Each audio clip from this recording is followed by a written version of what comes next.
ಎಲ್ಲರಿಗೂ ನಮಸ್ಕಾರ. ನಾನು ಶಾಂಭವಿ, ಶ್ರೀ ಶಂಕರ ಕ್ಯಾನ್ಸರ್ ಆಸ್ಪತ್ರೆ ಮತ್ತು ಸಂಶೋಧನಾ ಕೇಂದ್ರದ ವೈದ್ಯರೊಂದಿಗಿನ ವಿಶೇಷ ಸಂವಾದ ಕಾರ್ಯಕ್ರಮಕ್ಕೆ ನಿಮಗೆಲ್ಲರಿಗೂ ಸ್ವಾಗತ. ಏಪ್ರಿಲ್ ತಿಂಗಳನ್ನು ವೃಷಣದ ಕ್ಯಾನ್ಸರ್ ಜಾಗೃತಿ ಮಾಸವನ್ನಾಗಿ ಆಚರಿಸಲಾಗುತ್ತೆ. ಈ ಕ್ಯಾನ್ಸರ್ ಬಗ್ಗೆ ಪ್ರತಿಯೊಬ್ಬರಿಗೂ ಜಾಗೃತಿ ಇರಬೇಕಾದಂಥದ್ದು ಅತ್ಯಗತ್ಯ. ಹಾಗಾಗಿ ವೃಷಣದ ಕ್ಯಾನ್ಸರ್ ಬಗ್ಗೆ ಹೆಚ್ಚಿನ ಮಾಹಿತಿಯನ್ನು ನಮಗೆ ತಿಳಿಸ್ಕೊಡಲು ನಮ್ಮೊಂದಿಗಿದ್ದಾರೆ doctor Srivatsa N, senior consultant uro oncologist ಹಾಗೂ robotic surgeon, Shri Shankara cancer ಆಸ್ಪತ್ರೆ ಮತ್ತು ಸಂಶೋಧನಾ ಕೇಂದ್ರ. ಸರ್, ನಿಮಗೆ ಈ ಕಾರ್ಯಕ್ರಮಕ್ಕೆ ಸ್ವಾಗತ. ಧನ್ಯವಾದಗಳು ಶಾಂಭವಿ. ಎಲ್ಲರಿಗೂ ನಮಸ್ಕಾರ. ಸರ್, ಮೊದಲನೇದಾಗಿ ಈ ವೃಷಣದ ಕ್ಯಾನ್ಸರ್ ಅಂದರೆ ಏನು?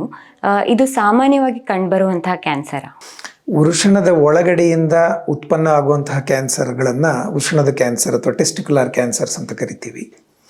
ಈ ವೃಷಣದ ಕ್ಯಾನ್ಸರ್ನಲ್ಲಿ ಎರಡು ಬಗೆ ಇರುತ್ತೆ. ಒಂದು ಸೆಮೆನೊಮ್ಯಾಟಸ್ ಜರ್ಮ್ ಸೆಲ್ ಟ್ಯೂಮರ್ಸ್ ಅಂತ ಕರಿತೀವಿ, ಇನ್ನೊಂದನ್ನು ನಾನ್ ಸೆಮೆನೊಮ್ಯಾಟಸ್ ಜರ್ಮ್ ಸೆಲ್ ಟ್ಯೂಮರ್ಸ್ ಅಂತ ಕರಿತೀವಿ.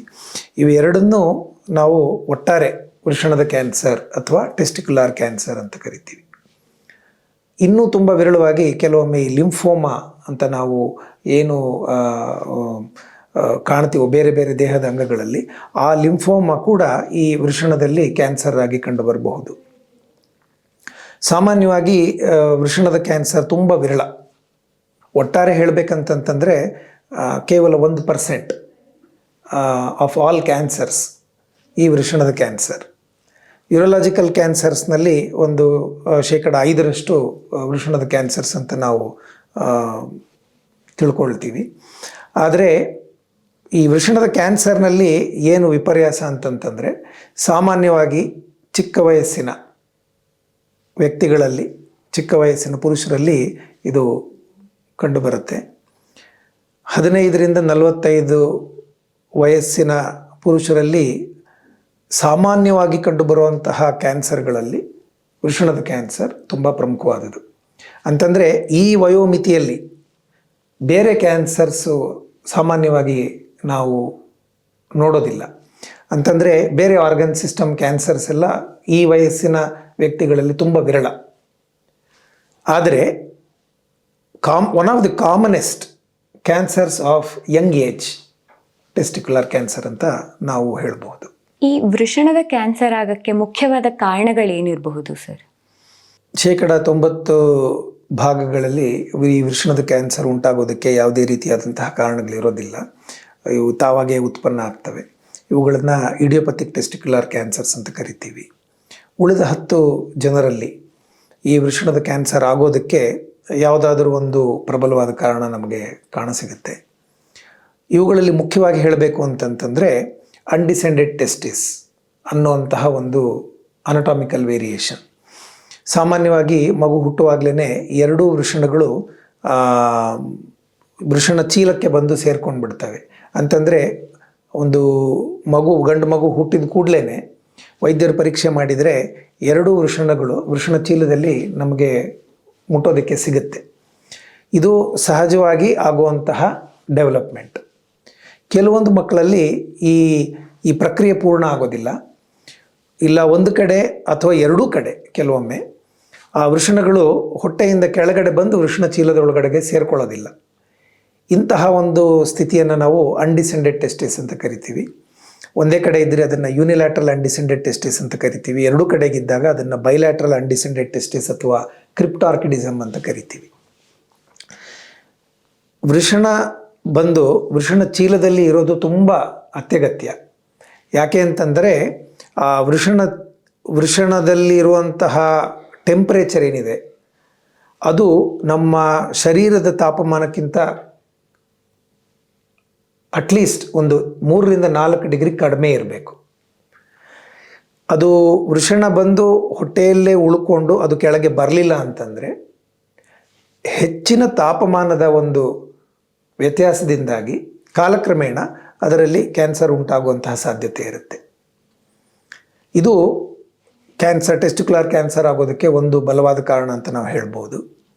ಎರಡನೇದಾಗಿ, ಕೆಲವೊಮ್ಮೆ ಮಕ್ಕಳು ಗರ್ಭದಲ್ಲಿರುವಾಗ ತಾಯಂದರಿಗೆ ಯಾವುದಾದ್ರೂ ರೀತಿಯಾದಂತಹ ಕೆಮಿಕಲ್ ಎಕ್ಸ್ಪೋಜರ್ ಆಗಿದ್ದರೆ ಅಂತಹ ಮಕ್ಕಳಿಗೆ ಈ ವೃಷಣಗಳ ಬೆಳವಣಿಗೆಯಲ್ಲಿ ಏನಾದರೂ ಒಂದು ಏರುಪೇರು ಆಗ್ಬೋದು ಅಥವಾ ವ್ಯತ್ಯಾಸ ಆಗಬಹುದು. ಆ ರೀತಿ ಆದಾಗ ಅದನ್ನು ಡಿಸಾರ್ಡರ್ಸ್ ಆಫ್ ಸೆಕ್ಷುವಲ್ ಡಿಫ್ರೆನ್ಸಿಯೇಷನ್ ಅಂತ ಕರಿತೀವಿ. ಈ ರೀತಿಯಾಗಿ ಡಿಸಾರ್ಡರ್ಸ್ ಆಫ್ ಸೆಕ್ಷುವಲ್ ಡಿಫ್ರೆನ್ಸಿಯೇಷನ್ ಆಗಿದ್ದರೆ ಅಂತಹ ಮಕ್ಕಳಲ್ಲಿ ಈ ವೃಷಣದ ಕ್ಯಾನ್ಸರ್ ಉಂಟಾಗುವಂತಹ ಸಾಧ್ಯತೆಗಳು ಹೆಚ್ಚು. ಮೂರನೆಯದಾಗಿ, ಈ ವೃಷಣದ ಕ್ಯಾನ್ಸರ್ ಆನುವಂಶಿಕವಾಗಿ ಕೂಡ ಬರೋದಕ್ಕೆ ಸಾಧ್ಯತೆ ಇರುತ್ತೆ. ಆದರೆ ಆ ಒಂದು ರಿಸ್ಕ್ ಏನಿದೆ ಅದು ತೀರಾ ಕಡಿಮೆ.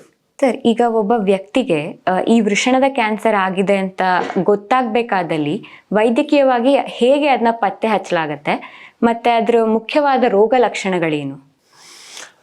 ತುಂಬ ಪ್ರಮುಖವಾದಂತಹ ಒಂದು ಪ್ರಶ್ನೆ. ಸಾಮಾನ್ಯವಾಗಿ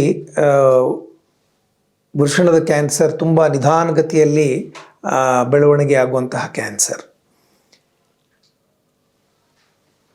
ಎರಡೂ ವೃಷಣಗಳು ಸಾಮಾನ್ಯವಾಗಿ ಒಂದೇ ಆಕಾರದಲ್ಲಿ ಮತ್ತು ಒಂದೇ ಗಾತ್ರದಲ್ಲಿ ಇರುತ್ತೆ.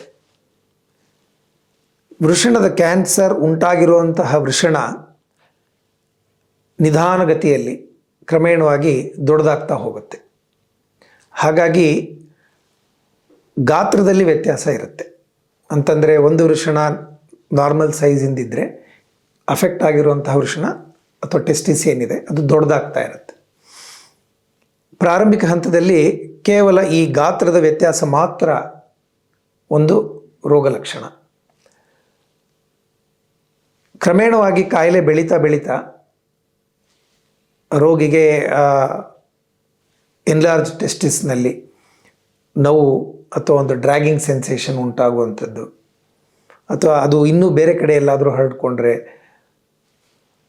ಮೈಕೈಯಲ್ಲಿ ನೋವು ಬರುವಂಥದ್ದು, ಬೆನ್ನು ಮೂಳೆಯಲ್ಲಿ ನೋವು ಬರುವಂಥದ್ದು, ಕೆಮ್ಮು, ಕೆಲವೊಮ್ಮೆ ಆಹಾರ ಸೇವನೆ ಮಾಡೋದಕ್ಕೆ ಮನಸ್ಸಿಲ್ಲದೆ ಇರುವಂತಹ ಒಂದು ಪರಿಸ್ಥಿತಿ, ತೂಕ ಕಡಿಮೆ ಆಗುವಂಥದ್ದು, ಈ ರೀತಿಯಾದಂತಹ ರೋಗ ಲಕ್ಷಣಗಳನ್ನು ನಾವು ನೋಡಬಹುದು. ಆದರೆ ಸಾಮಾನ್ಯವಾಗಿ ಪ್ರಾರಂಭಿಕ ಹಂತದಲ್ಲಿ ಕೇವಲ ಗಾತ್ರದ ವ್ಯತ್ಯಾಸ ಮಾತ್ರ ಒಂದು ರೋಗ ಲಕ್ಷಣವಾಗಿ ಉಳ್ಕೊಳ್ಳುತ್ತೆ. ಇದನ್ನು ಹೇಗೆ ಪತ್ತೆ ಹಚ್ಚಬಹುದು ಸರ್? ಸಾಮಾನ್ಯವಾಗಿ ಹೆಚ್ಚಿನ ಪ್ರಮಾಣದಲ್ಲಿ ನಮ್ಮ ಹತ್ರ ಯಾರು ಬರ್ತಾರೆ ಅವರು ಅದನ್ನು ಆಕ್ಸಿಡೆಂಟಲ್ ಆಗಿ ಅಂತಂದರೆ ಆಕಸ್ಮಿಕವಾಗಿ ಕಂಡುಕೊಳ್ತಾರೆ. ಎಲ್ಲ ಚಿಕ್ಕ ವಯಸ್ಸಿನ ಹುಡುಗರೇ ಇರ್ತಾರೆ, ಹೇಳಿದಾಗೆ 15ರಿಂದ 45 ವರ್ಷ. ಸೊ ಬರುವಾಗ ಹೇಳ್ತಾರೆ, ನಾನು ಆಟ ಆಡ್ತಾ ಇದ್ದೆ, ಕ್ರಿಕೆಟ್ ಆಡ್ತಾ ಇದ್ದೆ, ಚೆಂಡು ಬಿದ್ದುಬಿಡ್ತು, ನೋವಾಯಿತು, ನೋಡಿದಾಗ ಅಲ್ಲಿ ಊತ ಇತ್ತು, ಅದು ಹೋಗುತ್ತೆ ಅಂತ ಅಂದ್ಕೊಂಡ್ವಿ, 1-2 ದಿನ 3 ದಿನ ಆದರೂ ಹೋಗಲಿಲ್ಲ, ನೋವಿಲ್ಲ ಆದರೆ ಊತ ಇದೆ. ಸಾಮಾನ್ಯವಾಗಿ ಇದೇ ರೀತಿಯಾಗಿ ಅಂದರೆ ಆಕಸ್ಮಿಕವಾಗಿ ಅವರು ಆ ಗಾತ್ರದ ವ್ಯತ್ಯಾಸವನ್ನು ಕಂಡುಕೊಂಡು ಅಥವಾ ಆ ಜಾಗಕ್ಕೆ ಏನಾದರೂ ಒಂದು ಸಣ್ಣ ಪ್ರಮಾಣದ ಏಟಾಗಿ ಅದರ ಮೂಲಕ ಅದರಲ್ಲಿ ಅವರಿಗೆ ಗಮನ ಸೆಳೆದು ಬರುವಂತಹ ಸಾಧ್ಯತೆಗಳು ಹೆಚ್ಚು.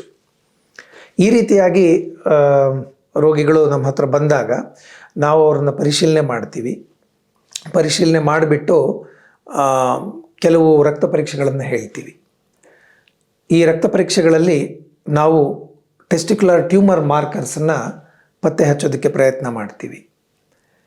100ರಲ್ಲಿ ಒಂದು 80 ಜನ ವೃಷಣದ ಕ್ಯಾನ್ಸರ್ ಉಳ್ಳಂತಹ ರೋಗಿಗಳಿಗೆ ಈ ಟೆಸ್ಟಿಕ್ಯುಲರ್ ಟ್ಯೂಮರ್ ಮಾರ್ಕರ್ಸು ವ್ಯತ್ಯಾಸವಾಗಿರುತ್ತೆ, ಅದು ಹೆಚ್ಚಾಗಿರುತ್ತೆ.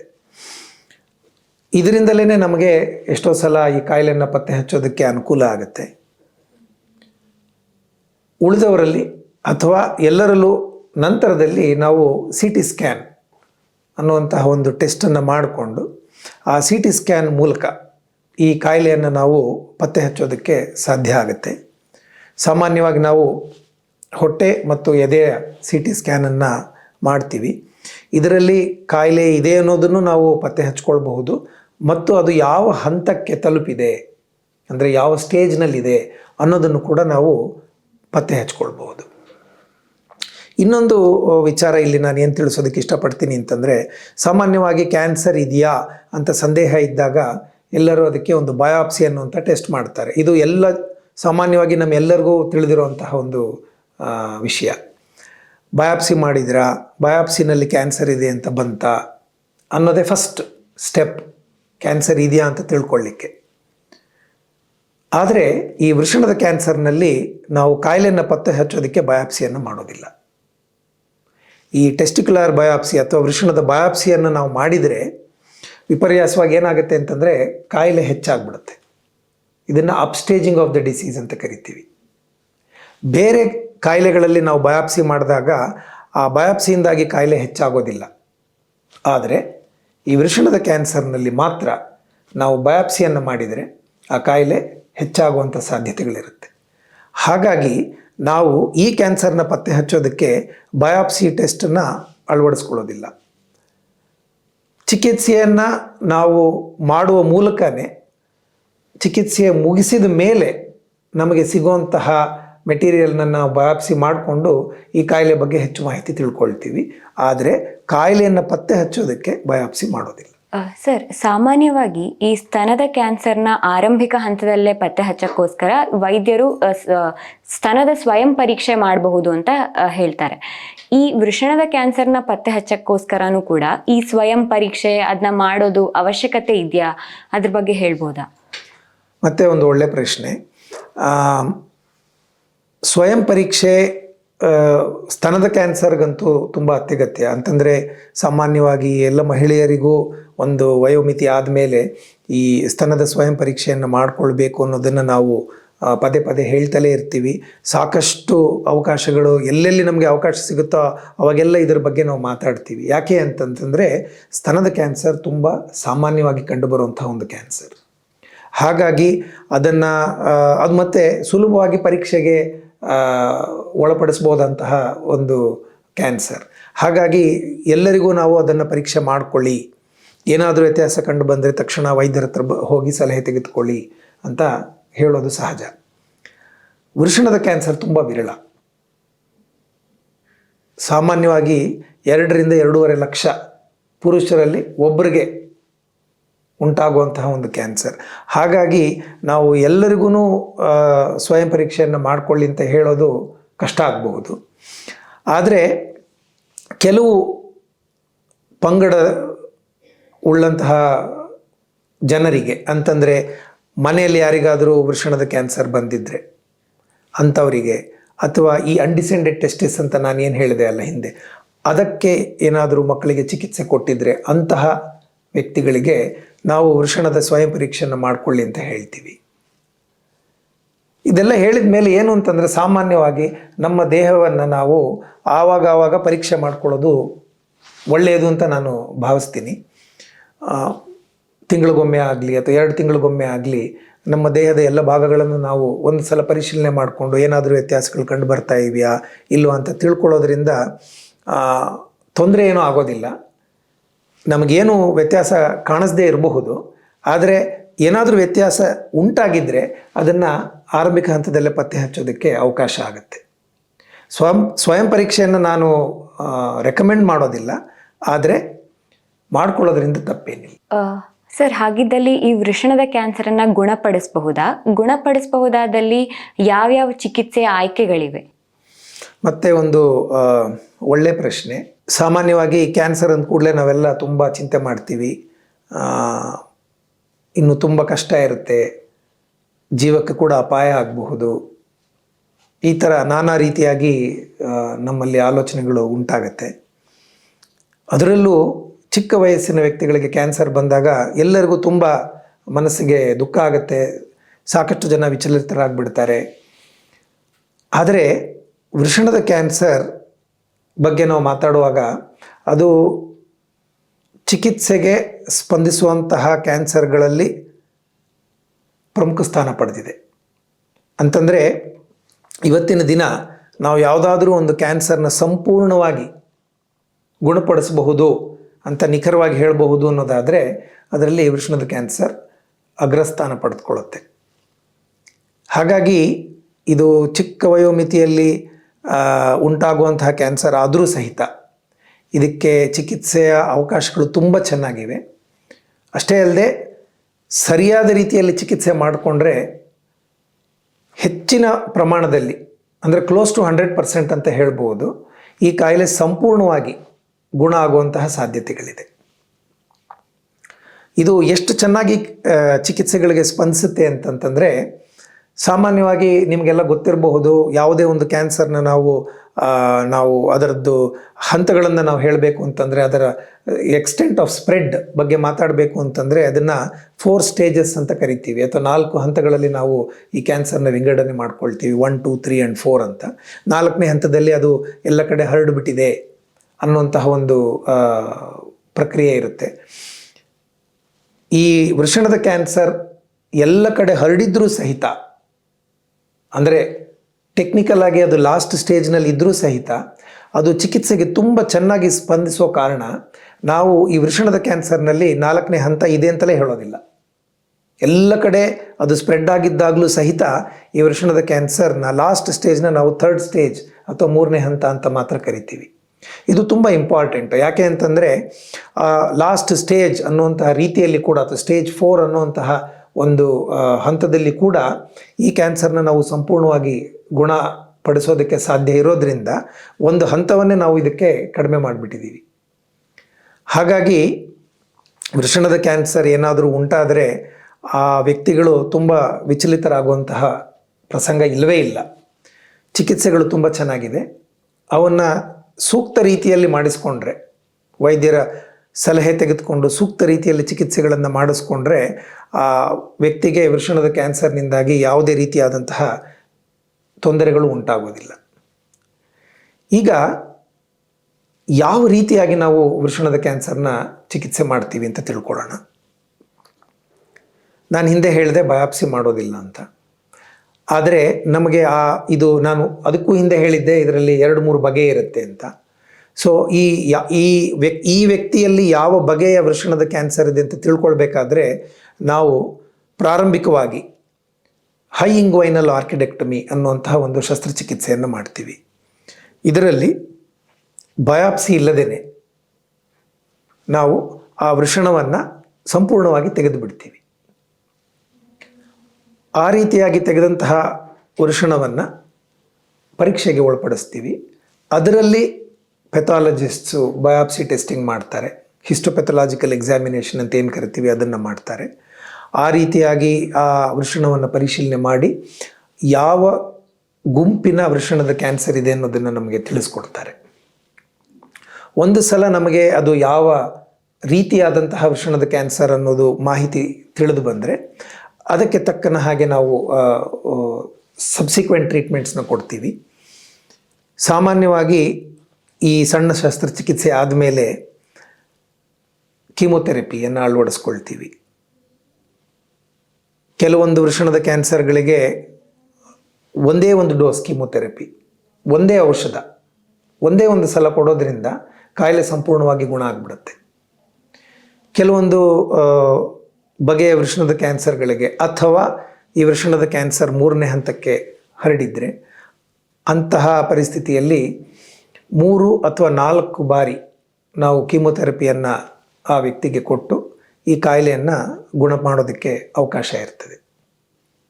ತುಂಬ ವಿರಳವಾಗಿ ಕೀಮೊಥೆರಪಿ ಆದ ಮೇಲೆ ಕೂಡ ಏನಾದರೂ ಈ ಕ್ಯಾನ್ಸರ್ನ ಅವಶೇಷಗಳು ಇದ್ದರೆ ಶರೀರದಲ್ಲಿ ಇನ್ನೊಂದು ಶಸ್ತ್ರಚಿಕಿತ್ಸೆ ಆಗಲಿ ಅಥವಾ ಸಣ್ಣ ಪ್ರಮಾಣದ ರೇಡಿಯೋಥೆರಪಿ ಕೊಡೋದ್ರಿಂದ ಈ ಕಾಯಿಲೆಯನ್ನು ನಾವು ಸಂಪೂರ್ಣವಾಗಿ ಗುಣ ಮಾಡ್ಕೊಳ್ಳೋದಕ್ಕೆ ಅವಕಾಶ ಇರುತ್ತೆ.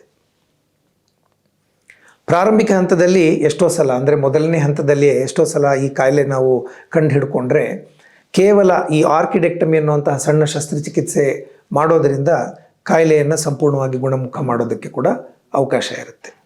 ಹಾಗಾಗಿ ಚಿಕಿತ್ಸೆ ಯಾವ ರೀತಿ ಆಗಬೇಕು ಅಂತ ತಿಳ್ಕೊಳ್ಬೇಕಾದ್ರೆ ಆ ವ್ಯಕ್ತಿಗೆ ಯಾವ ಹಂತದಲ್ಲಿ ಈ ಕ್ಯಾನ್ಸರ್ ಇದೆ ಅನ್ನೋದು ಮತ್ತು ಯಾವ ಬಗೆಯ ಕ್ಯಾನ್ಸರ್ ಅನ್ನೋದನ್ನು ತಿಳ್ಕೊಳ್ಳೋದು ತುಂಬ ಅತ್ಯಗತ್ಯ. ಸರ್, ನೀವು ಹೇಳ್ದಂಗೆ ಈ ವೃಷಣದ ಕ್ಯಾನ್ಸರ್ಸ್ ಚಿಕ್ಕ ವಯಸ್ಸಿನ ಯುವಕರಲ್ಲಿ ಕಂಡು ಬರ್ಬೋದಾದಂಥದ್ದು. ಅವರಿಗೆ ಯೋಚನೆ ಇರುತ್ತೆ, ವೃಷಣದ ಕ್ಯಾನ್ಸರ್ ಬಂದಿದೆ, ನನ್ನ ಸಂತಾನೋತ್ಪತ್ತಿ ಸಾಮರ್ಥ್ಯಕ್ಕೆ ಏನಾದರೂ ತೊಂದರೆ ಆಗಬಹುದು, ಮುಂದೆ ತಮಗೆ ಮಕ್ಕಳಾಗಬೇಕು ಅಂತ ಯೋಚನೆ ಮಾಡುವಂತಹ ಈ ಪುರುಷರಲ್ಲಿ ಏನಾದರೂ ವೃಷಣದ ಕ್ಯಾನ್ಸರ್ ಕಂಡು ಬಂದಾಗ ಅವ್ರಿಗೇನಾದರೂ ಆಯ್ಕೆಗಳಿದೆಯಾ? ಏನು ಮಾಡಬಹುದು ಅಂತವರು? ಸಾಮಾನ್ಯವಾಗಿ ಸಂತಾನೋತ್ಪತ್ತಿಯ ಸಾಮರ್ಥ್ಯವನ್ನು ಉಳಿಸ್ಕೊಳ್ಳೋದಕ್ಕೆ 2 ವೃಷಣಗಳು ಅಗತ್ಯ. ಇದರಲ್ಲಿ ನಾವು ಒಂದು ವೃಷಣವನ್ನು ತೆಗೆದುಬಿಟ್ರೆ ಅವರಿಗೆ ಈ ಸಂತಾನೋತ್ಪತ್ತಿಯ ಸಾಮರ್ಥ್ಯ ಸ್ವಲ್ಪ ಮಟ್ಟಕ್ಕೆ ಕಡಿಮೆ ಆಗುವಂತಹ ಸಾಧ್ಯತೆಗಳಿರುತ್ತೆ. ಹಾಗಾಗಿ ನಾವು ವೃಷಣದ ಕ್ಯಾನ್ಸರ್ನ ಸಂದೇಹ ಇರುವಂತಹ ವ್ಯಕ್ತಿಗಳಿಗೆ ಯಾವುದೇ ರೀತಿಯಾದಂತಹ ಚಿಕಿತ್ಸೆಯನ್ನು ಕೊಡೋದಕ್ಕೆ ಮುಂಚೆ ಈ ವೀರ್ಯದ ಸಂರಕ್ಷಣೆಯನ್ನು ಮಾಡಿಸ್ಕೊಳ್ತೀವಿ. ಕ್ರಯೋಪ್ರಿಸರ್ವೇಷನ್ ಅಂತ ಏನು ಕರಿತೀವಲ್ಲ, ವೀರ್ಯದ ಸಂರಕ್ಷಣೆಯನ್ನು ಮಾಡಿ ಅದನ್ನು ಸ್ಪರ್ಮ್ ಬ್ಯಾಂಕಿಂಗ್ ಅಂತ ಹೇಳಿ ಮಾಡಿ ಅದನ್ನು ಪರ್ಮನೆಂಟಾಗಿ ಅದು ನಮಗೆ ಮುಂದೆ ಬೇಕಾದಾಗ ಅದನ್ನು ಬಳಸ್ಕೊಳ್ಳೋದಕ್ಕೆ ಅವಕಾಶ ಮಾಡಿಕೊಂಡು ಪ್ರಾರಂಭಿಕ ಹಂತದಲ್ಲೇ ನಂತರದಲ್ಲಿ ಈ ವೃಷಣದ ಕ್ಯಾನ್ಸರ್ಗೆ ನಾವು ಚಿಕಿತ್ಸೆಯನ್ನು ಕೊಡ್ತೀವಿ. ಇದು ಕೂಡ ತುಂಬ ಇಂಪಾರ್ಟೆಂಟು. ಎಷ್ಟೋ ಸಲ ವ್ಯಕ್ತಿಗಳಿಗೆ ಆಪರೇಷನ್ ಆಗಿಬಿಟ್ಟಿರುತ್ತೆ ಅಥವಾ ಕೀಮೊಥೆರಪಿ ಆಗೋಗಿರುತ್ತೆ. ಈ ಎರಡು ಪ್ರಕ್ರಿಯೆಗಳು ಆಗೋದ ಮೇಲೆ ನಾವು ಕ್ರಯೋಪ್ರಿಸರ್ವೇಷನ್ ಆಫ್ ಸೀಮೆನ್ ಮಾಡಿದರೂ ಸಹಿತ ದ ಕ್ವಾಲಿಟಿ ಆಫ್ ಸ್ಪರ್ಮ್ಸ್ ಏನಿರುತ್ತೆ ಅದು ಅಷ್ಟು ಚೆನ್ನಾಗಿರೋದಿಲ್ಲ. ಹಾಗಾಗಿ ನಾವು ಈ ವ್ಯಕ್ತಿಗಳಿಗೆ ಯಾವುದೇ ವಿಧವಾದಂತಹ ಚಿಕಿತ್ಸೆಯನ್ನು ಕೊಡುವುದಕ್ಕೆ ಮುಂಚೆ ಈ ಒಂದು ಸ್ಟೆಪ್ಪನ್ನು ತೆಗೆದುಕೊಳ್ಬೇಕು. ನಾನು ಈಗಲೇ ಹೇಳಿದ್ದೆ ಕಾಯಿಲೆ ಸಂಪೂರ್ಣವಾಗಿ ವಾಸಿ ಆಗುತ್ತೆ ಅಂತ.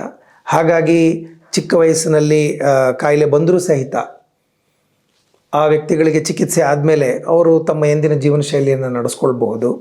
ಅಂತಂದರೆ ಮದುವೆ ಆಗೋದಾಗಲಿ ಅಥವಾ ಸಂತಾನೋತ್ಪತ್ತಿಗೆ ಪ್ರಯತ್ನ ಮಾಡೋದಾಗಲಿ ಖಂಡಿತವಾಗ್ಲೂ ಮಾಡಬಹುದು. ಯಾಕೆ ಅಂತಂದರೆ ಅವರ ಜೀವನ ಶೈಲಿಗಾಗಲಿ ಅಥವಾ ಜೀವಕ್ಕಾಗಲಿ ಯಾವುದೇ ರೀತಿಯಾದಂತಹ ತೊಂದರೆ ಇರೋದಿಲ್ಲ.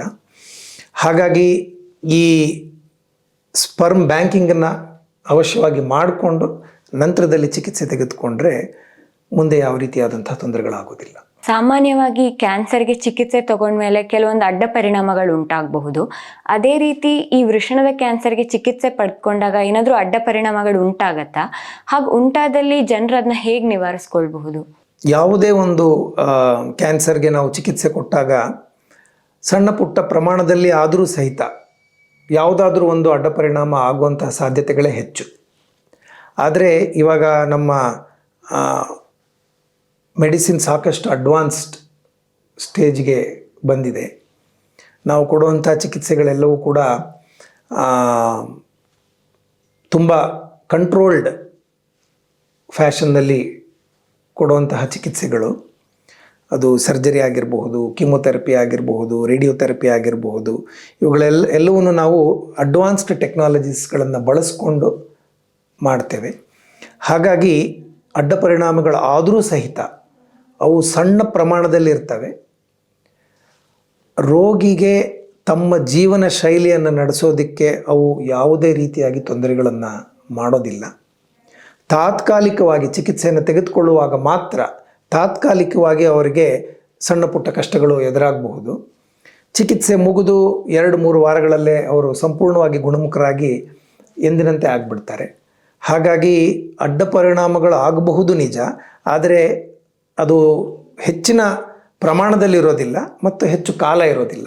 ಹಾಗಾಗಿ ಅಡ್ಡ ಪರಿಣಾಮಗಳ ಬಗ್ಗೆ ಯಾವುದೇ ರೀತಿಯಾದಂತಹ ಆತಂಕ ಬೇಕಾಗಿಲ್ಲ. ಹಿಂದೆಲ್ಲ ಕೆಲವೊಮ್ಮೆ ಈ ವೃಷಣದ ಕ್ಯಾನ್ಸರ್ನ ಚಿಕಿತ್ಸೆಗೋಸ್ಕರ ಮೇಜರ್ ಸರ್ಜರಿ ಮಾಡುವಂಥ ಪರಿಸ್ಥಿತಿ ಬಂದುಬಿಡ್ತಿತ್ತು. ಅಂತಂದರೆ ನಾನು ಹೇಳಿದೆ, ಫಸ್ಟು ವೃಷಣವನ್ನು ತೆಗೆದು ಬಿಡ್ತೀವಿ, ಆಮೇಲೆ ಕೀಮೊಥೆರಪಿ ಕೊಡ್ತೀವಿ, ಮತ್ತೇನಾದರೂ ಉಳ್ಕೊಂಡಿದ್ದರೆ ಇನ್ನೊಂದು ಆಪರೇಷನ್ ಮಾಡ್ತೀವಿ ಅಂತ ನಾನು ತಮಗೆ ತಿಳಿಸಿದ್ದೆ. ಇದನ್ನು ರೆಟ್ರೋಪೆರಿಟೋನಿಯಲ್ ಲಿಂಫ್ ನೋಡ್ ಡಿಸೆಕ್ಷನ್ ಅಂತ ಕರಿತೀವಿ. ಇದು ಒಂದು ದೊಡ್ಡ ಪ್ರಮಾಣದ ಒಂದು ಶಸ್ತ್ರಚಿಕಿತ್ಸೆ ಆಗಿತ್ತು. ಅಂತಂದರೆ ಎದೆಯ ಕೆಳಭಾಗದಿಂದ ಹೊಟ್ಟೆಯ ಕೆಳಭಾಗದವರೆಗೂ ಪೂರ್ತಿಯಾಗಿ ಒಂದು ಗಾಯವನ್ನು ಮಾಡಿಕೊಂಡು ಮಾಡಬೇಕಾದಂತಹ ಒಂದು ಶಸ್ತ್ರಚಿಕಿತ್ಸೆ ಆಗಿತ್ತು.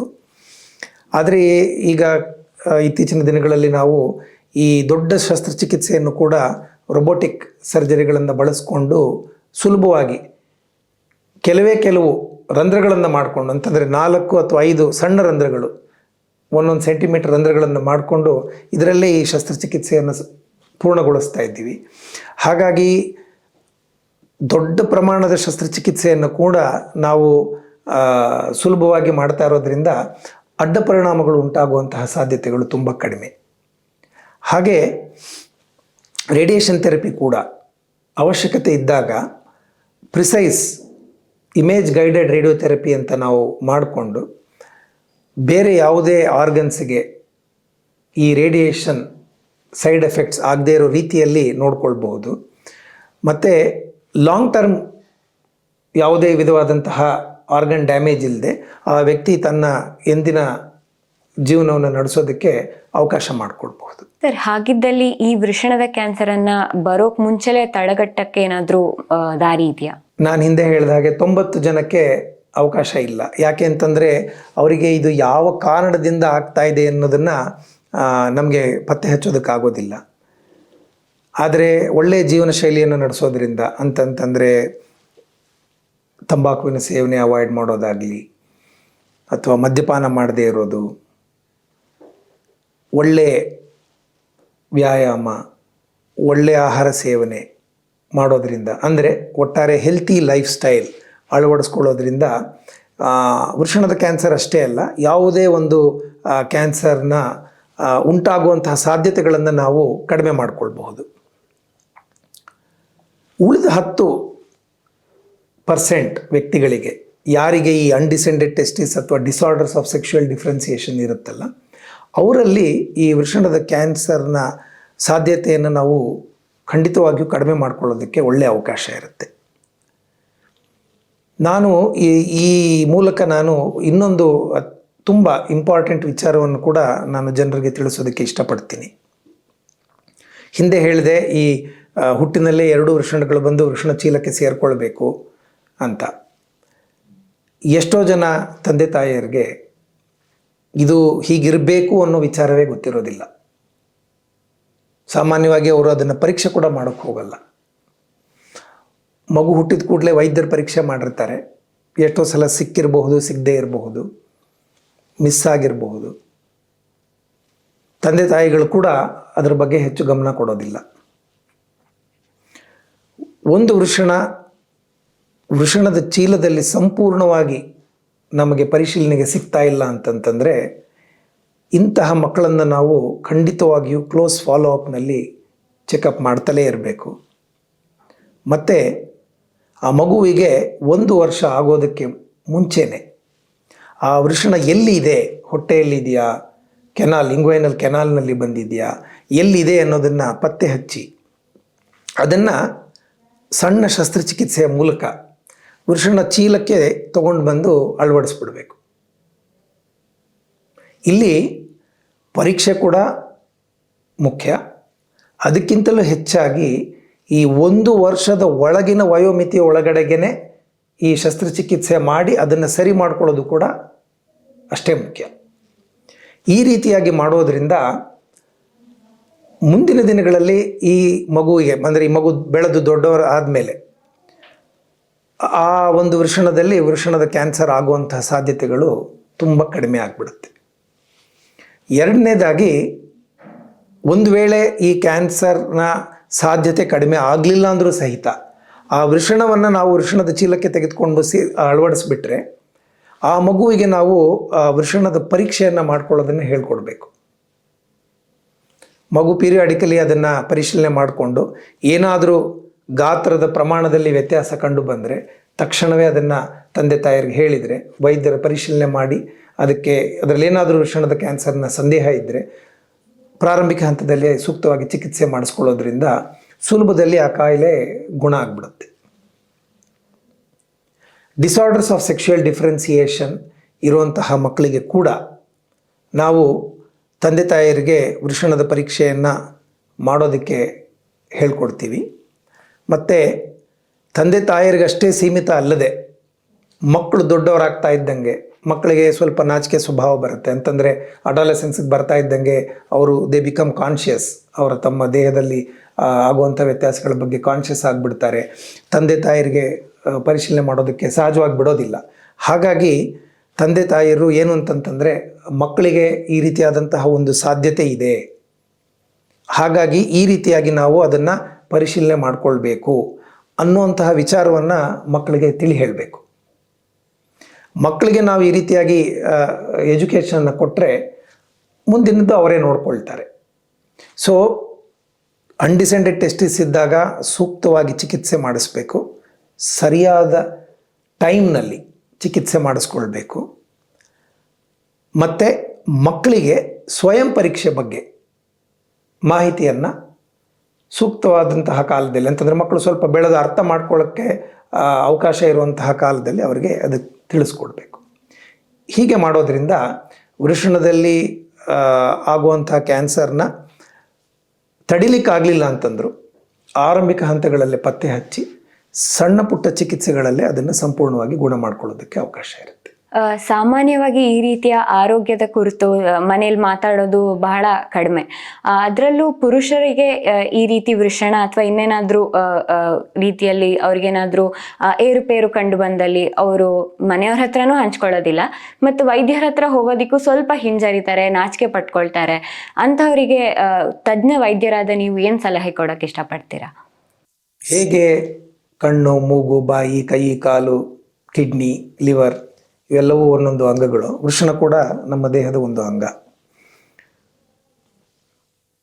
ಬೇರೆ ಕಡೆ ತೊಂದರೆಗಳು, ರೋಗಗಳು ಬರೋ ರೀತಿಯಲ್ಲಿ ವೃಷಣದಲ್ಲಿ ಕೂಡ ರೋಗಗಳಾಗಬಹುದು. ಯಾವುದೇ ರೀತಿಯಾದಂತಹ ಸಂಕೋಚ ಇಲ್ಲದೆ, ಏನಾದರೂ ವ್ಯತ್ಯಾಸ ಕಂಡು ಬಂದರೆ ನಾಚಿಕೆ ಇಲ್ಲದೆ ಮತ್ತು ಹಿಂಜರಿಕೆ ಇಲ್ಲದೆ, ಸಾಮಾನ್ಯವಾಗಿ ಏನಾಗುತ್ತೆ ಅಂತಂದರೆ ಈ ರೀತಿಯಾದಂತಹ ಗುಪ್ತಾಂಗಗಳಲ್ಲಿ ಏನಾದರೂ ವ್ಯತ್ಯಾಸ ಕಂಡು ಬಂದರೆ ನಾನೇನೋ ತಪ್ಪು ಮಾಡಿದ್ದೀನಿ, ಅದರಿಂದಾಗಿ ಈ ರೀತಿಯಾಗಿ ನನಗಾಗ್ಬಿಟ್ಟಿದೆ, ನಾನು ಇದನ್ನು ನಮ್ಮ ತಂದೆ ತಾಯಿಗೆ ಹೇಳಿದರೆ ಅಥವಾ ಯಾರಿಗಾದರೂ ಹೇಳಿದರೆ ಅವರು ನಾನು ತಪ್ಪು ಮಾಡಿದ್ದೀನಿ ಅನ್ನೋದನ್ನು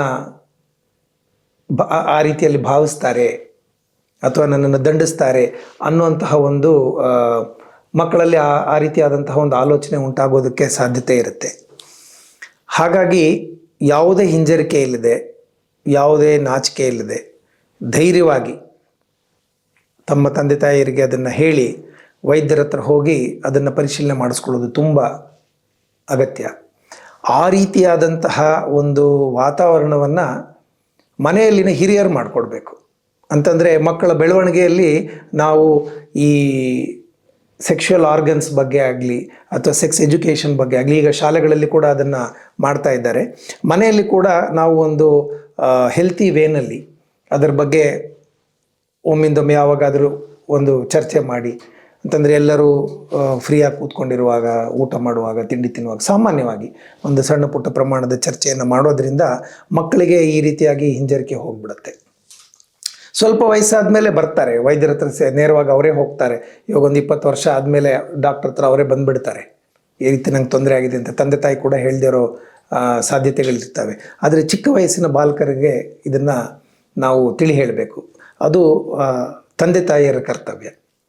ಹಾಗಾಗಿ ಅದರ ಬಗ್ಗೆ ಮಾತಾಡೋದ್ರಿಂದ ಆಗಲಿ ಅಥವಾ ಸಾಮಾನ್ಯವಾಗಿ ಆ ಥರ ನನ್ನ ಪರಿಚಯ ಇರೋರಿಗೆ ಯಾರಿಗೂ ಆಗಿಲ್ಲದೆ ಇರ್ಬೋದು, ಯಾರಿಗೋ ಒಬ್ಬರಿಗೆ ನಂಗೆ ಗೊತ್ತಿದ್ದವ್ರಿಗೆ ಈ ರೀತಿ ಆಗಿತ್ತು, ಡಾಕ್ಟ್ರ್ ಹತ್ರ ಹೋಗಿ ಚೆಕ್ ಮಾಡಿಸ್ಕೊಂಡ್ರು, ಬೇಗ ಟ್ರೀಟ್ಮೆಂಟ್ ಆಯಿತು, ಈ ರೀತಿಯಾಗಿ ಸಾಮಾನ್ಯವಾಗಿ ಮಾತಾಡೋದ್ರಿಂದ, ಅಂದರೆ ಮಕ್ಕಳಿಗೆ ಅದು ಕಿವಿಗೆ ಕೇಳೋ ಥರ ಮಾತಾಡೋದ್ರಿಂದ ಮಕ್ಕಳಿಗೆ ಕೂಡ ಆ ರೀತಿಯಾದಂತಹ ಒಂದು ಹಿಂಜರಿಕೆ ಹೋಗುತ್ತೆ ಮತ್ತು ಅವರು ಧೈರ್ಯವಾಗಿ ಮುಂದೆ ಬಂದು ತಮ್ಮ ತೊಂದರೆಗಳನ್ನು ತಮ್ಮ ತಂದೆ ತಾಯರಿಗೆ ತಿಳಿಸ್ತಾರೆ. ಇದುವರೆಗೂ ನಮಗೆ ವೃಷಣದ ಕ್ಯಾನ್ಸರ್ ಬಗ್ಗೆ ಬಹಳಷ್ಟು ಮಾಹಿತಿಯನ್ನು ವೈದ್ಯರು ತಿಳಿಸ್ಕೊಟ್ಟಿದ್ದಾರೆ. ವೃಷಣದ ಕ್ಯಾನ್ಸರ್ ಅಂದರೆ ಏನು, ಅದಕ್ಕೆ ಕಾರಣಗಳೇನು, ಹಾಗೆ ಮುಖ್ಯವಾಗಿ ಅದನ್ನ ಹೇಗೆ ಪರಿಶೀಲನೆ ಮಾಡಬೇಕು, ಸ್ವಯಂ ಪರೀಕ್ಷೆಯ ಅಗತ್ಯ ಇದೆಯಾ ಇಲ್ವಾ, ಹಾಗೆ ಅದನ್ನ ಹೇಗೆ ಪತ್ತೆ ಹಚ್ಚಲಾಗತ್ತೆ, ರೋಗ ಲಕ್ಷಣಗಳೇನು, ಅದನ್ನ ತಡೆಗಟ್ಟಬಹುದಾ, ಮತ್ತು ಇದೇ ರೀತಿ ಪ್ರತಿಯೊಂದರ ಕುರಿತಾಗಿ ನಮಗೆ ಈ ವೃಷಣದ ಕ್ಯಾನ್ಸರ್ ಬಗ್ಗೆ ಹೆಚ್ಚಿನ ಮಾಹಿತಿಯನ್ನು ತಿಳಿಸ್ಕೊಟ್ಟಿದ್ದಕ್ಕಾಗಿ ಡಾಕ್ಟರ್ ಶ್ರೀವತ್ಸ ಸರ್ ಅವರಿಗೆ ಧನ್ಯವಾದಗಳು. ನಮಸ್ಕಾರ, ಧನ್ಯವಾದಗಳು.